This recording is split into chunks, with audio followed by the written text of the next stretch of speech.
Alors tout à l'heure, j'ai essayé de faire un petit calcul plutôt sympa. Je voulais essayer de me rendre compte de combien de doses équivalentes de Ricard je suis moi-même le propriétaire en ayant des parts dans cette entreprise.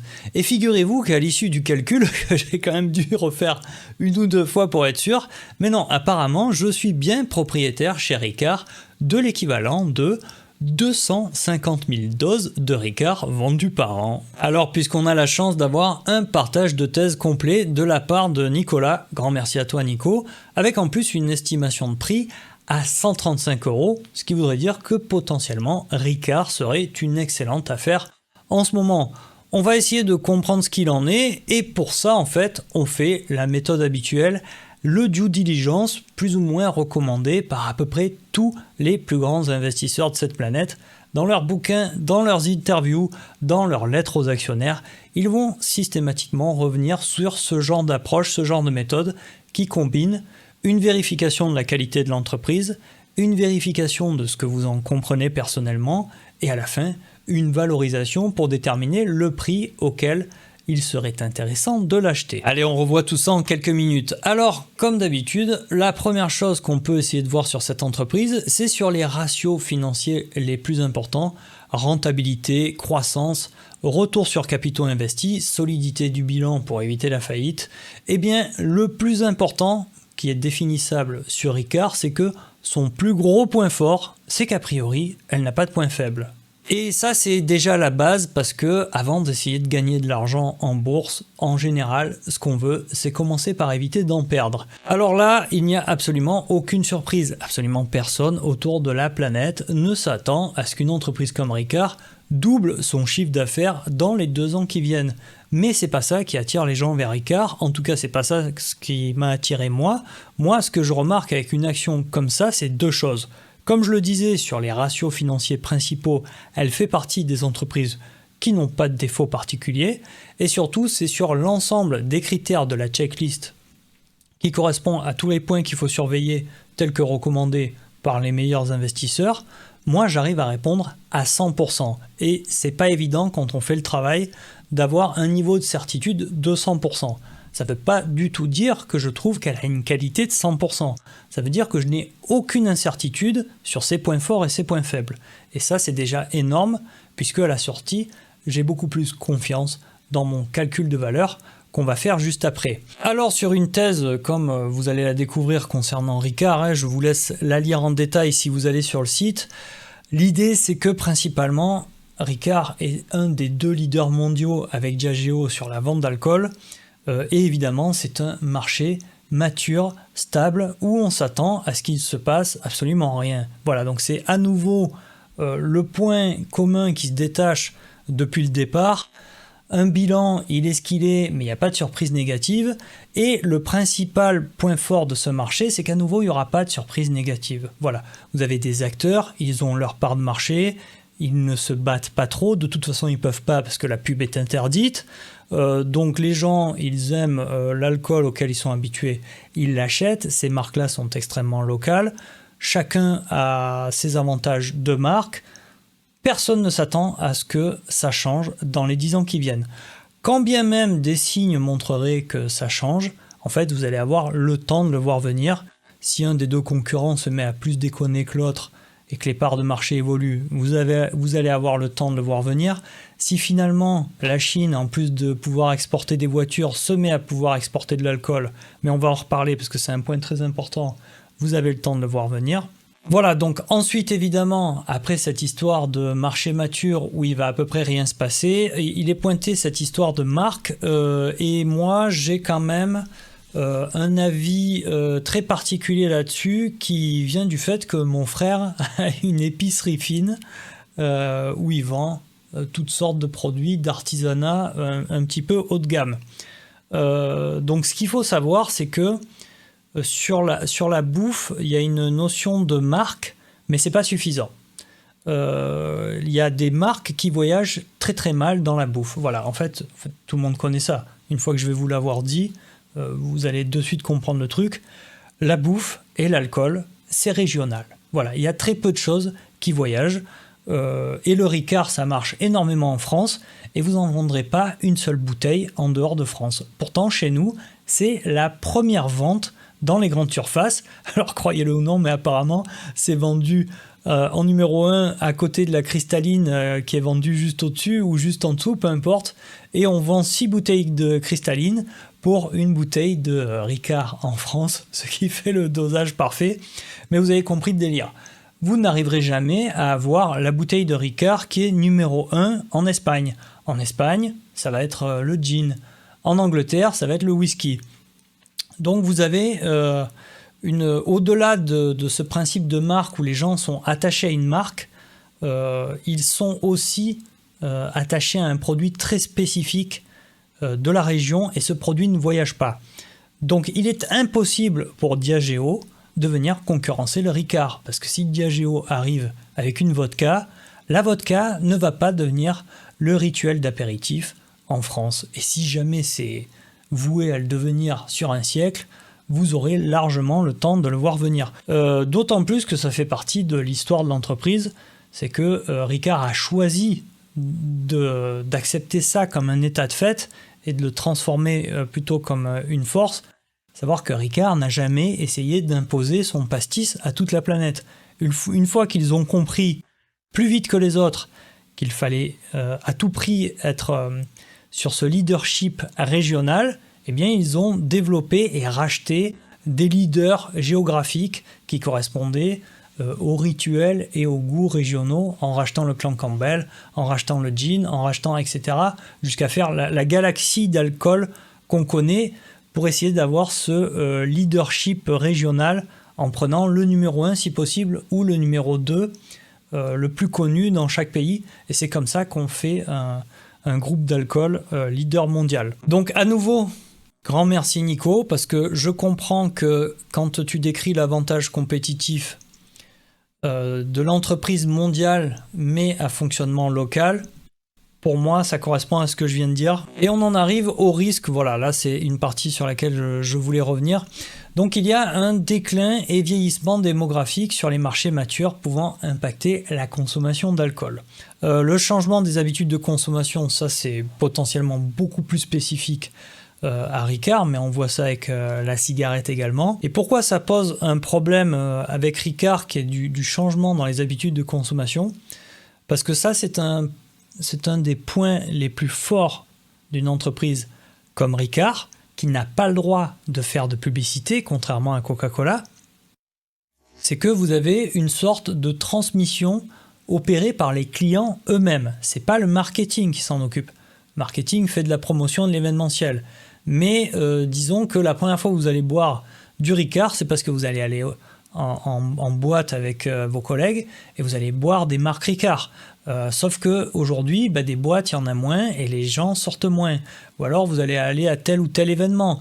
Sauf qu'aujourd'hui, les gens le font moins. Ou alors vous êtes dans une fan zone où l'alcool est interdit, et etc. etc. Les bars, n'en parlons pas. Moi, chez moi, ça fait que fermer ou baisser les horaires de fermeture. Donc clairement, pour moi, le plus gros risque que j'ai repéré chez Ricard en ce moment, c'est exactement sur ça, sur ces changements d'habitude de consommation.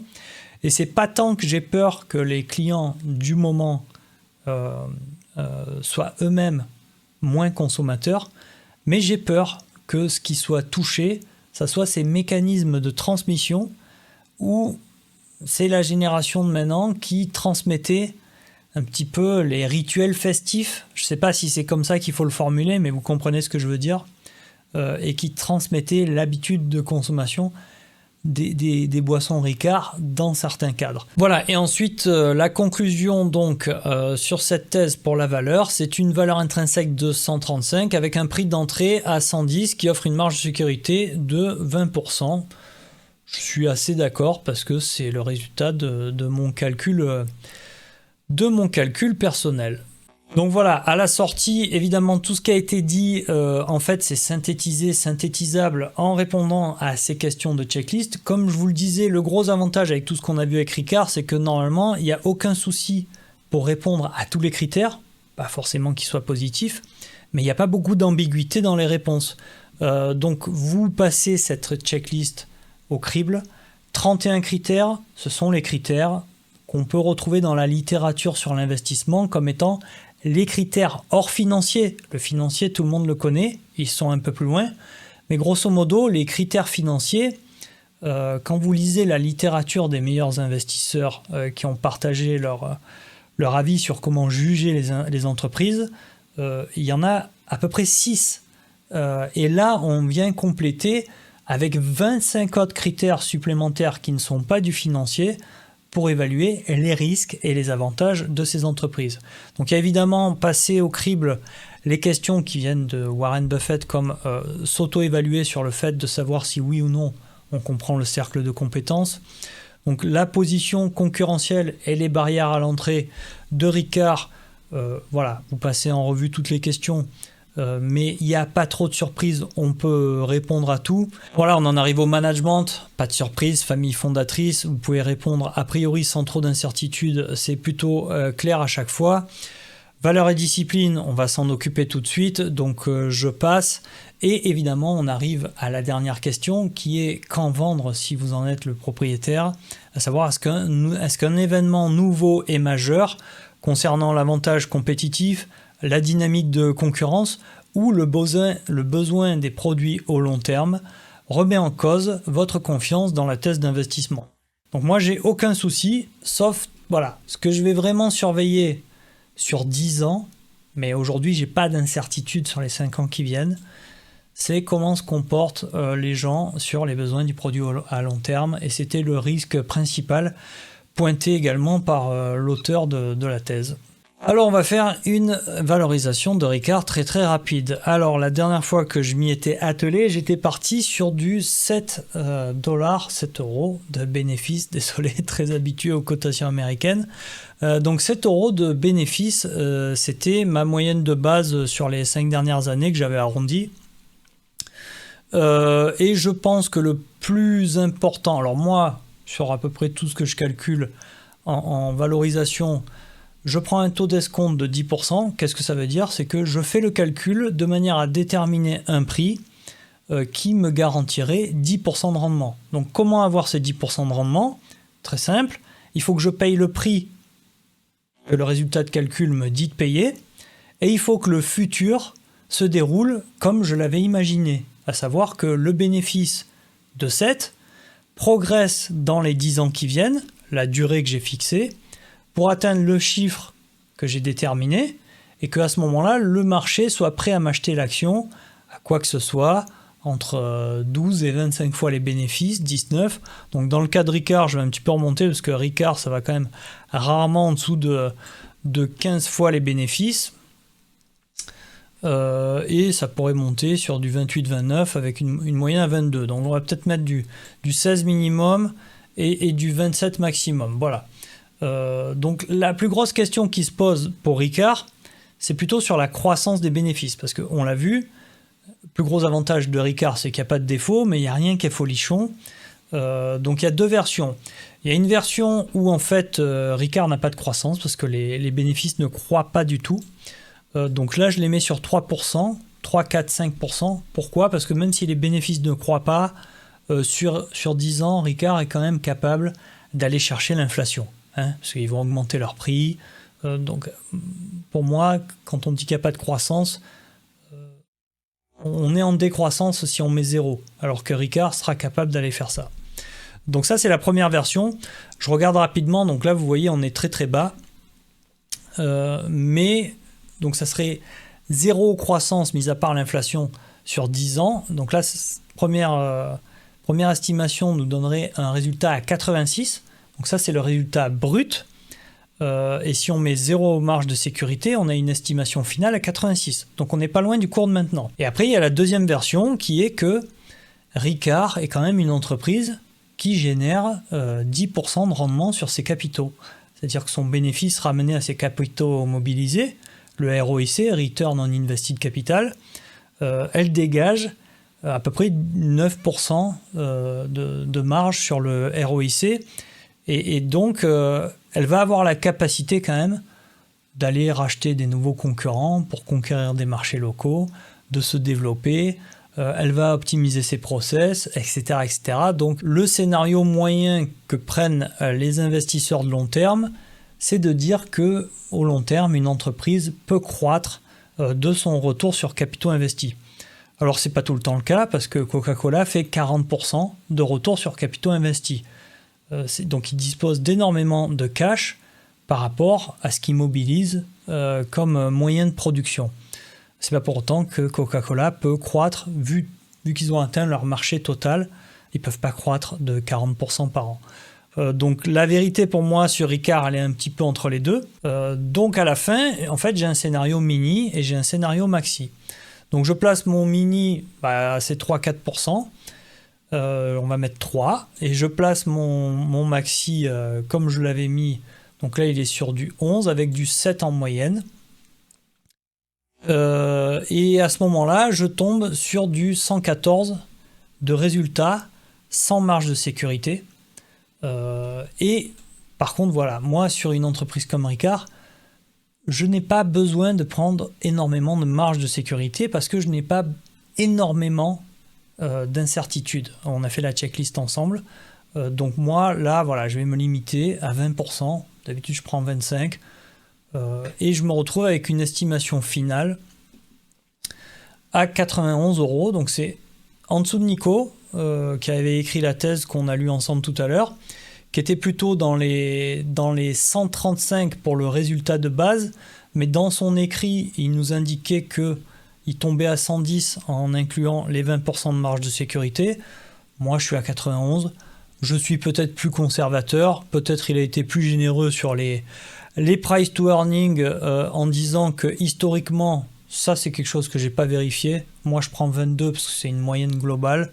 Potentiellement, l'historique personnel de Ricard, vu la certitude qu'on a sur leurs bénéfices, est plutôt dans les 25. Et à ce moment-là, j'imagine qu'on tombe sur les résultats qu'avait fait l'auteur de la thèse. Et on retombe voilà, sur son 135 ici. Bref, vous voyez un petit peu comment on peut jongler avec tout ça.